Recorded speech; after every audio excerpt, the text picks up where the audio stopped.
Okay. All right, so today's webinar, as an outline, what we're going to do is we're going to focus on the security system overview for FCS Express 6. So in FCS Express 6, the security system is how we support the FDA's 21 CFR Part 11 compliance.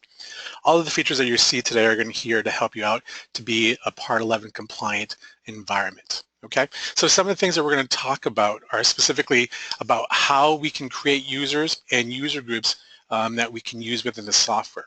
And as we talk about this, what I'll do is I'll show you how we create user groups, the permissions that are available for these user groups. Currently, there's about 336 permissions that can be applied to a user group, and the idea is that we can either enable or restrict different activities, actions for each security group, and then we would create users, and then we could define which group to which they belong. Okay, and I'll show you how to do that as well. What we'll also do is we're going to talk about FCS Express's ability to log all actions through an audit trail capability. So as we go into the software, what we'll do is we'll look into the audit trail. We'll see all the different bits of detail that are recorded for each action and what we can do with that action if we with that information as we need to.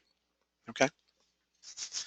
Oh, and also as part of the permissions, what we do is not only do we offer the ability to control what different users can do through a user group, we can also restrict certain actions and make them specific to a particular layout. Okay, and I'll also talk about how we can do all of that as well. Later on, what we'll do is we'll talk about the policies that are available, how we can configure your security system with regards to password criteria, like when does your password expire? Can you use the same password over and over again? Email notification, all that information that's available as part of your security configuration. And we'll also talk about electronic signing, okay? So it's important to know that FCS Express enables a lot of the features, the security features that help you become a Part 11 compliant lab. So on our website, you can actually find a matrix that details each of the components for the 21 CFR Part 11 compliance and how those features translate into FCS Express. So here's just a brief screenshot from that, but you can also just go to our webpage, and we do have a downloadable PDF that you can use specifically from our webpage for our CFR Part 11 compliant webpage. If you just scroll down to the bottom, you can simply just click on the compliance matrix and it's available as a PDF. So anyone that needs that as a reference, you can simply just download that from there at your leisure. Okay. For this particular example, I have a pretty basic analysis here with a lot of different elements and objects that we can use to analyze our data in FCS Express. Again, I'm not going to go into too much detail about these, but what I want to focus on is the ability to create users and the ability to assign these users to different security groups. Okay, so the first thing we're going to do is we're going to create, as I mentioned earlier, permissions can be applied in two different ways. So we can create a user group where we identify certain users that are going to be part of a group, and that specific group has different permissions that are enabled for that particular group. What we can also do is we can base permissions off of a specific layout. So the first we're going to do is we're going to create a specific user group where we can define the permissions that are available to the members of that group. Okay, so first of all, I'm just going to go to my File tab. And you'll notice that for those of you that have the security system enabled, you'll be able to click on Security, and that there will be an option for security group definitions. If I select that, I'll simply get this window where I can add or modify previously existing groups. For those of you that are just starting to use the software, have just installed it, the administrator group is there by default. So we can't, when we select it, we can't modify it. The administrator basically has all the privileges that are available, and you can't modify that or delete or do anything to that. But what you can do is you can simply add a group to the list. You can give it a name, describe that group, and then you can determine all the permissions that are available for that group. Okay, let me just open this up a little bit. And you'll see here that there's many different categories here where each one of these categories has different subcategories for what can be or cannot be selected for a particular group. Okay, so the idea is that you can simply either select a group or category, or you could just select individual actions. And that could be made part of the group. And that's what I've done here.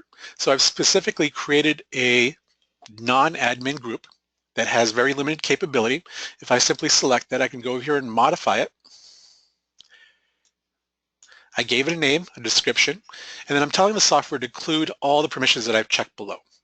And then you can see here I could just simply expand the list and see what's enabled as part of that group. Okay? So as just a general reference, we don't necessarily provide any guidelines to the types of groups that you should have available for your facility or what the permissions are to your group. It's really incumbent upon each facility to kind of determine that on their own. All we can do is really tell you how to do that within the context of FCS Express. Okay, so once we get these security group definitions created, again, if I go to File, Security, I can start creating users. Okay, so if I just click on User Administration, I'm going to get a list. So by default, the administrator login is there. So we can't delete that, we can't remove, we can't really do anything to it. And that's always going to be there. And again, for those of you that are starting out, you can access the software simply by using the administrator login where the username is admin, lowercase admin, and the password is password, lowercase. Now, we suggest that after the first time login, we suggest that everyone change that admin password just to increase your security. But you can see here that I've already added my own user login. So if I wanted to add a user login, I can simply just click on the Add button, provide them the login name, what my password's going to be. I'll re-enter to confirm the password.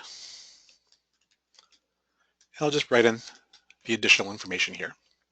I can put an employee number if I want. I can determine whether that user is allowed to log in or if they're able to self-log out, either at the workstation or remotely. I can also put an email address here. So the email address is important because when a user logs in, if they forget their password, if you have an email address and your system is used to, is set up for email notifications through an SMTP server, you can get, the user can get a message for them to have the ability to reset their password if they're needed, okay? So we can simply just type in a password, excuse me, an email address. I'm just making that one up. And then finally, we would select what group they're going to be in. So I'm going to put John here in the non-admin group. I'm going to click OK. So how do we access this group? Or how do we now access this login? Well, when we launch FCS Express, you're going to be presented with a user login window. So what I'll do is I'm just going to log out. And I'm just simply going to use the credentials that I just created for John and log into the software that way. Okay. If I had forgotten my password, I could simply click here, I forgot my password. And if I have the email notification and an email included as part of my information, I'll get an email that will allow me to reset my password. Okay, so now I'll log in. Now let me just open up the layout that I just had open. Okay, so with this user group, I had some really limited capability. So for example, I couldn't necessarily delete anything or move around or format anything. So if I wanted to, I could really restrict this as if I needed to as part of that group, or maybe I had a particular group in my lab where I kind of needed to provide some restrictions as to what they can or can't do. So for example, if I selected this gate, if I click on delete, you'll see that I'll get a window that tells me that this operation is not allowed for this particular user. Or if I wanted to delete a plot, the same thing. I can't delete plots or anything. Okay. So just to get an overall idea of what we can or can't do with a particular user group here. So what I'm going to do is I'm just going to log back out, and I'll log back in as my own user.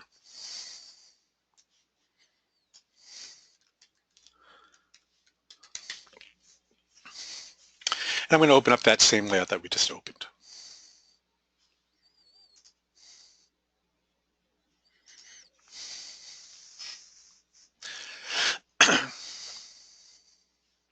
So now what I'll do is I'll talk about the layout-based security. Okay. So again, if I just go to my File menu, back down to Security. So from the same location where I have security groups, you'll see that I can now create layout status definitions. So if I simply select that, you'll see here that I've already created one where I've completely restricted what can or can't be done for this particular layout. So no matter what you have as permissions set for your particular user group, you can certainly restrict things on a layout-to-layout basis. So you're probably asking, what is an example of why I would want security applied to a specific layout? Well, again, this is all dependent upon you, but the tools are here to do that. So maybe a particular example is, let's say that you're about to build a template for a trial, and there's certain stages of building of that template where maybe you need to restrict certain things that can't be deleted. So for example, if we already have certain stats or gates set up, maybe you don't want to delete those as part of this, the creation of a particular template for this trial. You can certainly set that up as a layout status definition and apply it to the layout, and maybe when the layout is actually out of that stage, you can apply another status definition to that layout as an example. Okay. So again, the idea is that simply add, and just like before with the security groups, the permissions are similar. There are some little differences that are available between a layout status or a security user group definition. But if I simply select the one where I've already created it, I can just modify that and see what I made available or not available in this case, since I didn't select anything at all. But the way I would apply this now to a layout is, again, if I just go to my File menu, I'm going to click on the Info tab. I'm going to adjust the layout options. And with the layout options, you'll see that there is an option for layout group security access. If I just select that, you'll see here that there'll be different categories I've created as part of my layout status definitions. So what I'm going to do is just restrict this. And again, even though I am an admin, you'll see that the message is going to be pretty similar. It's now just going to be specific about this layout. Okay. Whereas before it referred to that the user in a particular group did not have the ability to do this. Okay.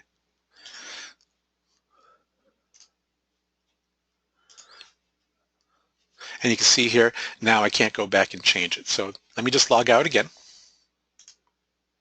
And I'm just simply going to log in again. So that layout wasn't necessarily saved with that status definition, so we should be able to open it up.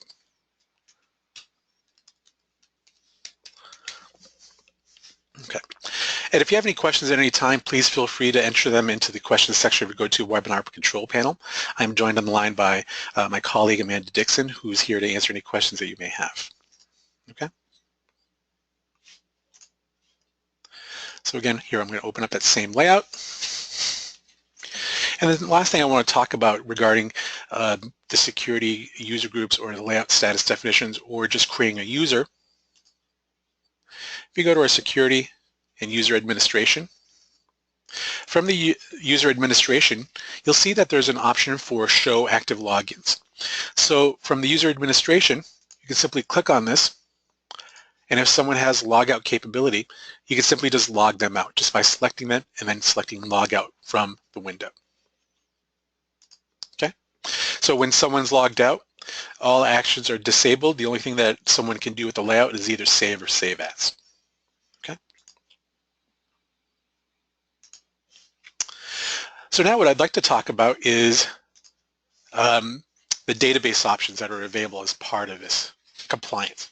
So FCS Express supports two types of database options. So the first type that we support is SQL Server. So SQL Server is probably the most robust and probably the most common database option available for FCS Express. And this option is really ideal if your organization already has a SQL Server installation and has experience with it. It's also ideal if you're going to be running several network installations of FCS Express or many standalone installations or a combination of the two. Now, as a rule, as a company, we strongly recommend using SQL Server, as you can set up regular backup procedures as part of your normal routine, and many of the drivers are pretty much compatible with a lot of the SQL instances out there. Okay. So the other option that we offer as part of our database option is Elevate DB. So Elevate DB is a lightweight server, and the advantage that it has is basically that it has zero configuration. So in other words, it's simply a folder that resides in the installation folder where FCS Express is installed, and you can simply just copy that folder as part of a backup plan. And if you need to restore it, you can just take that copy and just drop it back into the installation folder. Now, it's really lightweight. It necessarily doesn't play well in the long term. It's probably, like I mentioned, it's more robust if you use SQL Server.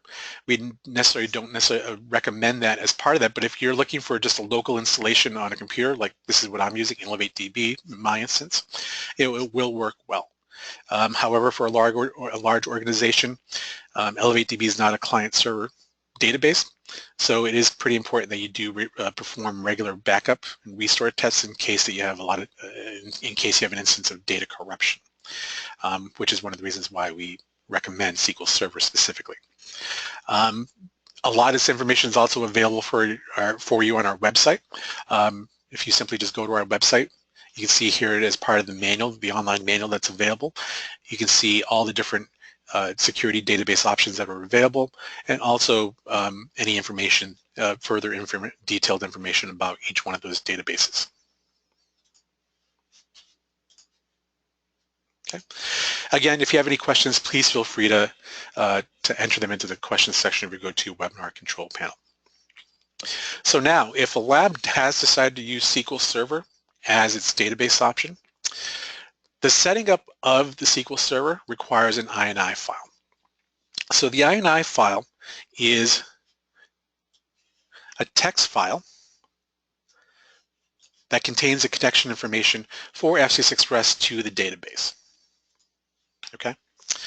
So previously in our software, we used to have this INI file as a plain text file. However, we now offer a tool that helps encrypt this INI file so that way the connection information that's within the INI file isn't readily available. Okay. So the connection information in the INI file is a standardized connection string. That's a standard connection using that's being used by SQL, the current SQL Server drivers. And we have more information about this on our website, as you can see here. So I'm sure to a lot of us this probably doesn't make any sense, but to your IT departments who will probably be tasked with managing these databases and have experience with managing a Microsoft SQL Server database, it'll make complete sense to them. So the idea is that we can just simply take these connection strings, depending on what kind of connection we have, create an INI file that has these connection strings with the information that's specific for the database, and this INI file simply just goes in the same folder where FCS Express is installed. And every time the software boots up, it'll read that INI file, it'll connect. You can tell if the software connects just by whether or not you actually get a login screen or a flash screen for FCS Express. If it never gets that far, you'll actually get an error message before that if it turns out that there's no connection to the database.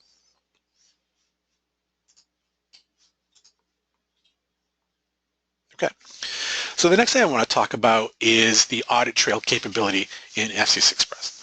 So FCS Express has a comprehensive logging system that allows you to track every change you made to a layout. Details about each action is captured within the audit trail, and you can look at this information through a window that we can access through the File tab. So for example, if I just go to my File menu, if I go back to Info, where I was able to access the layout options and assign the layout status definition, you'll see that there's an option for View Layout History. If I select that, I'm going to have a window that shows me all the different actions that were performed as part of this layout. So this layout has been created a while ago. As you can see, it dates back to 2015, over 2 years ago. So as part of these actions, I simply just get a description of the action where here I just created a brand new layout, what login was used to create that layout, when it happened, and what time. Okay. And as I've added to this layout, you can see here that many different actions have been saved over the course of the instances that I've used this layout and where I've edited them or changed them or made some type of enhancement to it. Okay, so let's say if I added some information to a text box, I can actually see below what the changes were, just by clicking down here, and you can see all the different changes that were made. If I go a little bit further up, if I resize something, it'll tell you what was resized and how it was resized. Or if I move to gate, you'll get all the information about what was moved, what gate was moved, and what the coordinates were from that gate. And a lot of these coordinates are going to just be dependent on the gate type that was used for that gate. If I was pasting cells or working with the spreadsheet information, again, that would be included in here. And also if I was using electronic signatures, all that information would be captured in this audit trail as well. And as far as the information in the audit trail, all this information is stored within the layout, and it can only be accessed here through the layout history viewer. And as far as looking at this outside of FCS Express, we can simply just print this or save as PDF. Okay, so it's still always going to be a hard copy of whatever was written here in the history viewer.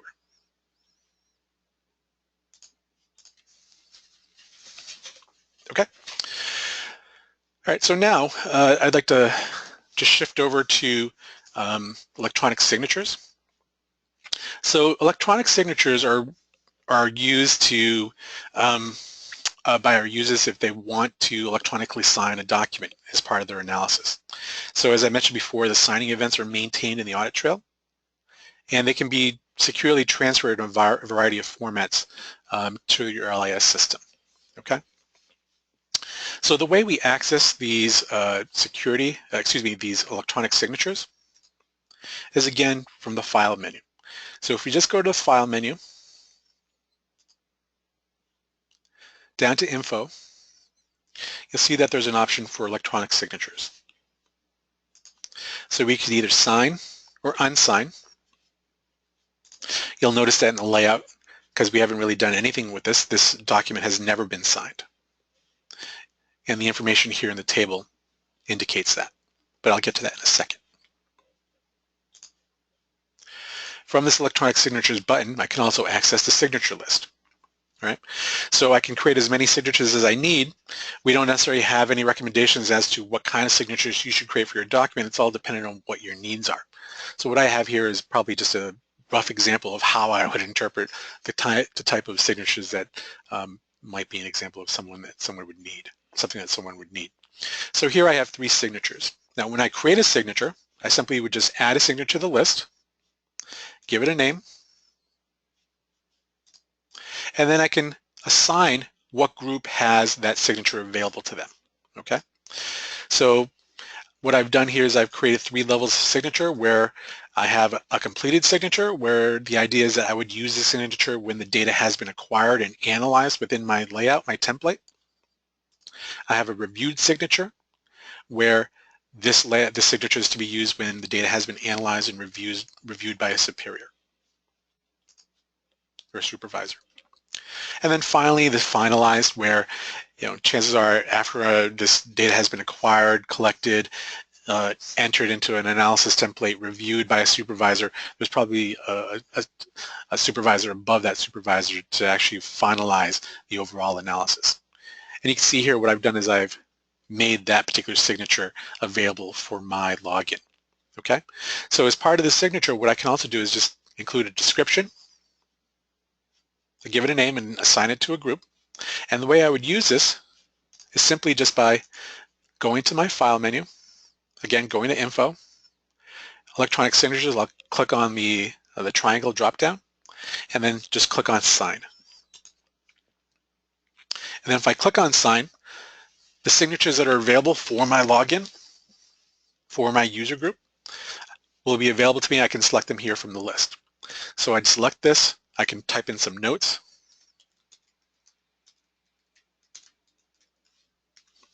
I'm going to click Sign. And then I'm going to use my password, my username and password to actually sign this information. And click on Login.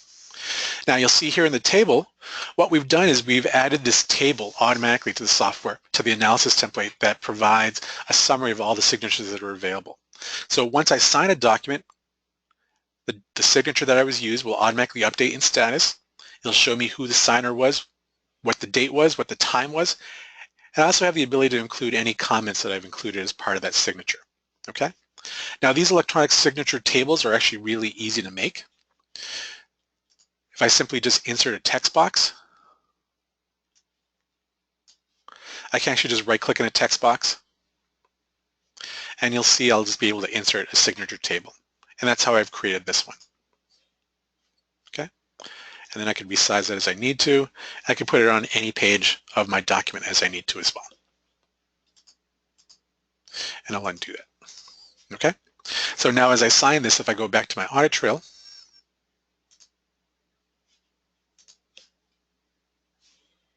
if I just scroll down to the bottom, you'll see here that I inserted all the information that I just did here, where I just inserted that example signature table. But if I scroll up, you'll see here is the information that I just used for the signature. Okay, so it's all captured within the audit trail. Okay. So again, if there are any questions, please feel free to enter them in the GoToWebinar question section of your GoToWebinar control panel. Okay. So the thing I would like to talk about now is the security configuration. So the security configuration allows you to format the security system here per your security policies. So again, if I just go to the File tab from the Security option, I can edit my security configuration. And from here, what I can do is I can edit information just like the number of days before a user can change their password, or the number of failed login attempts before each user is locked out. Okay, and again, all these different policies that are available can be configured to your needs, but these also follow are according to the 21 CFR Part 11 compliance guidelines, which if I just go here, back to the matrix, you'll be able to see where they are. Okay. So for example, controls to prevent unauthorized credential use, where we can disable an account if it turns out someone has been trying to log in X amount of times and has failed each time.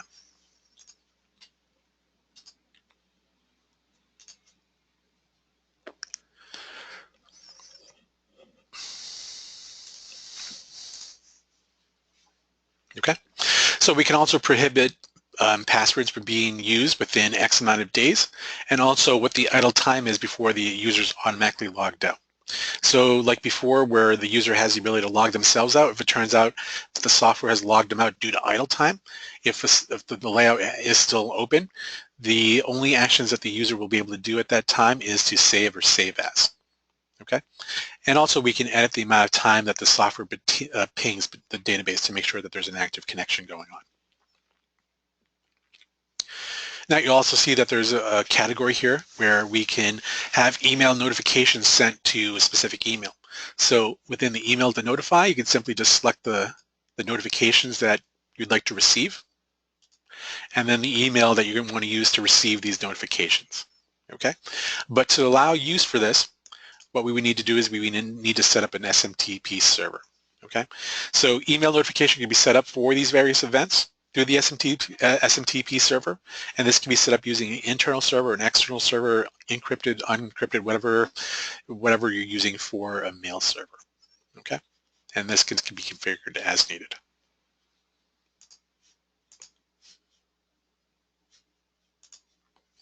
Okay. Now with all these different security options, the ability to create reports is also part of the compliance. So again, if I just go to security, you'll see one of the last buttons that are here that we haven't talked about yet is the reports. And from this button, we can create different reports to give us different bits of information about the usage of our system. So specifically, if I click on here, I'm able to report all events. So what this does, it allows me to see the date and time for all session actions and user login activity. I can look at failed logins. So since this is actually a requirement of 21 CFR Part 11, we can use FCS Express to show us and easily report and manage the number of logins that have actually failed and report that. We can also look at full sessions. And what this does, it allows us to see all login and logout actions during the session. So it allows us to look at the username, what the connection date and time is, what the computer name that was used, the IP address, and so on and so on.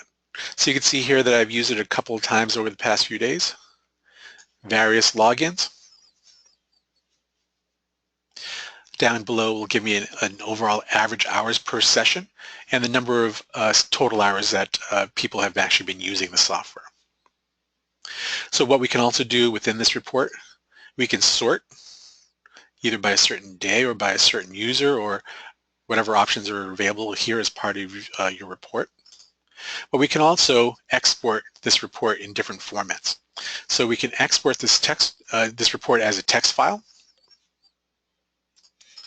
We can export it as an HTML web page, and we can also export it as XML and XSL. And what XSL is a style sheet. It's an expressing style sheet that dictates how to display the XML that you're exporting with it. And we can also take this information and export it to Excel if we need to. Okay? So again, many different reports are available to you to satisfy these requirements. Okay? If there are any questions, please feel free to enter them in the GoToWebinar control question section or GoToWebinar control panel. We'd be happy to help answer them as we go. That basically wraps up our webinar. As you can see, it's a pretty short webinar. We're only about 33 minutes in, but we did go over quite a bit of the features of our security system and to show you how they are 21 CFR compliant. Okay? Whether it's the use of electronic signatures or the ability to have unique user login capability with authorizations for different unauthorized credential use. Okay? So in summary, FCS Express 6 offers a comprehensive security and logging system to support full 21 CFR Part 11 compliance. As I mentioned, you can go to our website and download that matrix if you want to see what components of FCS Express, 21 CFR Part 11 compliance is fulfilled through the software. Through the software, using the security system, we do enable user login and password capability. And also we have many different layers of security that can be applied either at a user-based level or a layout level. The FCS Express Security System provides flexibility to roll into your choice of database. So whether you're using a SQL Server database or a local Elevate DB database, we have many tools that are available to you. As I mentioned, we strongly recommend SQL Server just due to its robustness and its overall occurrence out in the world and everyone's experience with it. But we do offer other options. Electronic signatures can be used to indicate various states of an analysis. So as you've seen, we can create as many signatures as we need to for an analysis and just save that as part of the template. And we can enable certain signatures to be available only for certain security groups as we need to, according to what your needs are. And then finally, the audit trail captures detailed information for each action performed with the analysis. So whether it's something as simple as moving a text box or something more complicated or impactful, such as deleting a gate or a plot or changing some type of stat, that's all captured within the audit trail, where you can see what the details were of the action, who did what, when they did it, and what date. Okay. So that basically wraps up the webinar. We'll just take a couple minutes to take any questions that may be there. For those of you that are interested in using FCS Express and have not, please feel free to contact us at support@denovosoftware.com, or you can visit us at our website, fcsexpress.com or denovosoftware.com, to download a free 30-day trial.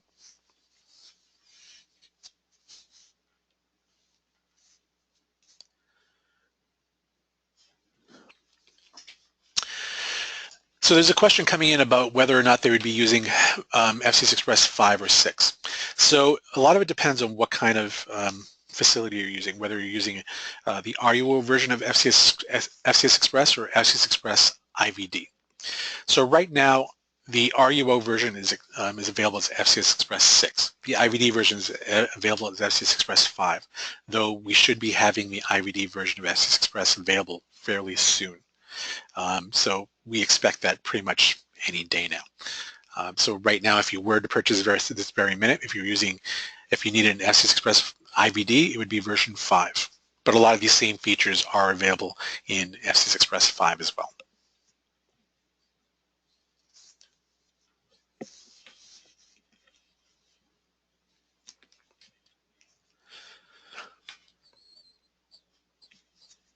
Okay, so thank you for joining me today. As I mentioned, this webinar was recorded and will be available on our website shortly. For those of you that have any questions, please feel free to email us at support@denovosoftware.com, or again, you can visit us at fcsexpress.com to download a free 30-day trial for those of you that aren't using the software actively right now. Okay, so thank you for taking the time and joining us today. I look forward to hearing from you in the future. Have a good day.